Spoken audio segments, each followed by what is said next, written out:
Imagine trusting a company because its numbers look perfect. The revenue curve is smooth. The customer list includes names like Apple. Investors are lining up. The valuation crosses $1 billion. Everything about it signals success. Now imagine discovering that most of those numbers were fiction. Some of those customers never existed, and the entire company was quietly collapsing while the story kept getting bigger. That's not a hypothetical. That's exactly what happened with HeadSpin, a Silicon Valley startup that turned fake growth into a unicorn and exposed one of the most dangerous blind spots in modern tech investing. This story isn't about a buggy app or a failed product. It's about how easily software companies can manufacture reality using spreadsheets, dashboards, and confidence. And by the end of this video, you'll understand how a company with inflated revenue, fabricated customers, and internal chaos managed to raise over $100 million, reach a $1.1 billion valuation, and survive 4 years before anyone forced the truth into the open. HeadSpin was founded in 2015 by Manish. On the surface, the idea was elegant and perfectly timed. As smartphones exploded globally, companies needed to test their apps on real devices, in real networks, across dozens of countries. HeadSpin claimed it had solved this problem. Its platform supposedly allowed companies to test mobile apps anywhere in the world, measuring performance, latency, crashes, and user experience in real time. For enterprises shipping software at scale, this sounded essential. The pitch was clean, technical, and believable. And most importantly, it sounded expensive enough to justify massive contracts. From the outside, HeadSpin looked like a classic enterprise SaaS success story. Big-name clients, recurring revenue, rapid growth. Lachwani positioned himself as a visionary CEO building critical infrastructure for the mobile-first world.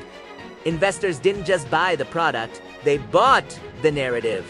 And that narrative was powerful enough to override basic skepticism. Here's where the story starts to get uncomfortable. HeadSpin's growth wasn't just impressive. It was too impressive. Revenue numbers kept climbing at a pace that raised internal concerns. Sales forecasts were aggressive. Contracts were counted in ways that stretched reality. In some cases, revenue was recognized before it was earned. In others, deals were booked that never truly existed in the form investors were shown. But externally, everything looked clean. Financial presentations told a story of explosive demand and elite customers. One of the most shocking elements of the case was how HeadSpin represented its client base.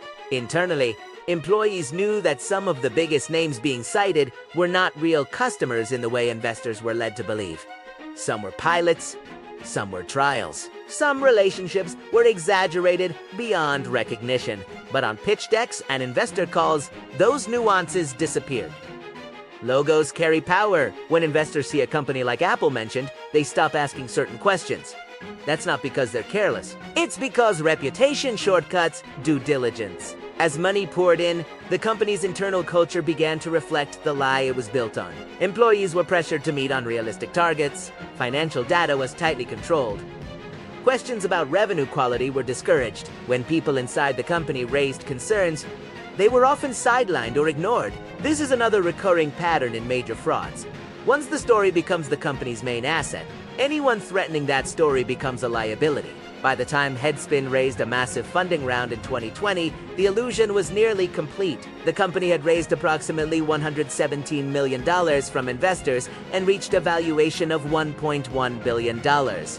On paper, it was a unicorn. In reality, a significant portion of its reported revenue was inflated, mischaracterized, or simply false. But no one wanted to be the first to say it out loud. Investors assumed someone else had checked the numbers. Board members assumed the audits were solid. Auditors relied on information provided by management. Responsibility fragmented until accountability disappeared. This is where modern software fraud becomes uniquely dangerous. Unlike physical products, software is abstract. There's no warehouse to inspect, no inventory to count, no factory to visit. Metrics live in databases. Dashboards can be customized. Reports can be framed in dozens of technically legal but deeply misleading ways. And when trust replaces verification, manipulation becomes easy. Eventually, the pressure cracked. Whistleblowers came forward. investigations began. Regulators started asking the questions investors should have asked years earlier. The gap between reported revenue and real revenue became impossible to ignore. What looked like a fast-growing enterprise platform was revealed to be a company propped up by aggressive accounting and deliberate deception. In 2024, the story reached its conclusion. Manish Latwani was sentenced to prison, receiving 18 months for his role in inflating revenue and misleading investors. For many observers, the punishment seemed small compared to the scale of the deception. Hundreds of millions of dollars had changed hands. Careers were built on fake success, and the broader tech ecosystem barely slowed down. But focusing only on Latwani misses the bigger picture. HeadSpin didn't succeed because one man lied, it succeeded because the system rewarded the lie. Venture capital thrives on outliers. Founders are encouraged to project confidence, minimize doubt, and sell the future aggressively. In early stages, exaggeration is often tolerated. Fake it till you make it is treated as ambition, not deception. The problem is that in software, the line between optimism and fraud is dangerously thin. HeadSpin crossed that line gradually, then completely. And no one stopped it early because stopping it would have meant admitting that the system itself is vulnerable. That billion-dollar valuations can be built on unverifiable claims. That elite investors can be misled by dashboards and charisma. That enterprise customers don't always mean enterprise revenue.